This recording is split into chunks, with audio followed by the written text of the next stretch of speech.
Oh, look what I did. I set the smoke detector off and the fire department come on.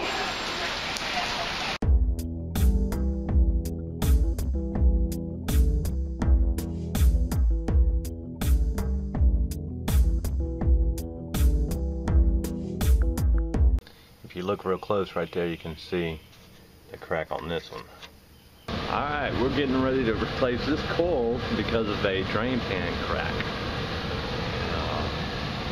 They didn't leave me a lot of room, so I'm going to cut the 3-inch PVC right there in between the coupling and the 45, cut it off, and disconnect it from there. Cut the 7/8 right there, and of course I can bolt the 3/8. Pull that joker out and slide the new one in, and we'll show you the crack when we get done.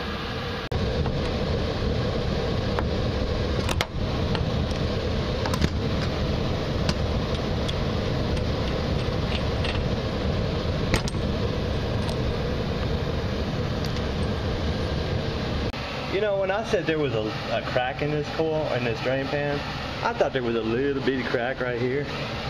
I had no idea it was going to look like that. So, yeah, it's definitely cracked. Definitely cracked. Well, there you go. Look, stick my hand in it. It's definitely heat related.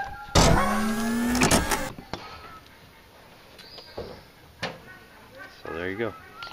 Alright, so we're back at the furnace now, and the reason that the drain pan was warped like that and burnt basically is because the installers removed the heat shields. And what the heat shields are supposed to do, they're supposed to connect, they're supposed to cover the drain pan to keep it from getting heat on it. So see the insulation in the metal there, that's a heat shield. Now what had happened was, see, the Goodman furnaces come with this little flange, and depending on what coil you put in, you need to bend these flanges down for the coil to fit in place. They did not do that. They decided it was easier to take the heat shields off than what it was to bend these flanges down. We're getting ready to use the channel locks to start it. We'll use the folding tongs to finish bending it over. And we'll do the same thing on that side over there, and that will fix the problem of a melted drain pan. Alright, so we got the heat shields in like they're supposed to be, and got the new front of the new coil case put in. The other one was bent up, so I just said, well, we'll just put the new front on and be done with it. And as you see, I bent my flanges down.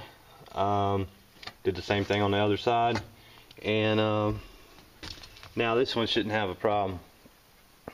That is why they put these heat shields in, so you don't have issues like a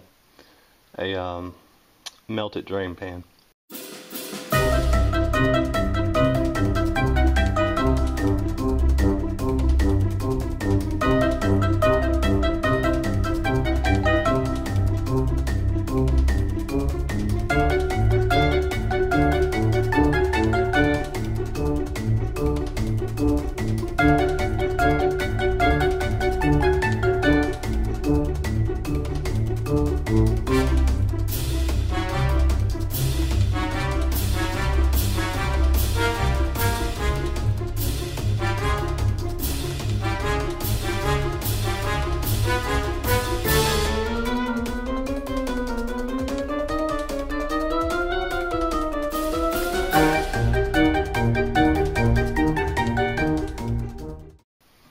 So if you're going to be putting in coils, don't be like the guy that throws the stuff in from the end of the driveway.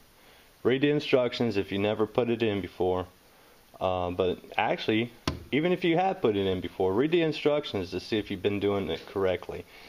These flanges are for putting transitions on. They're not for setting them.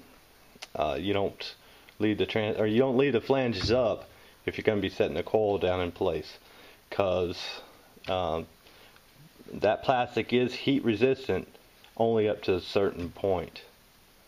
So always leave the heat shields in place. Always. But anyway, we're going to get that coil in here and we're going to get it in place. We've got other things to do. Alright, so we got the new coil in. Getting ready to put the door back on and get it all brazed in and start it up and running.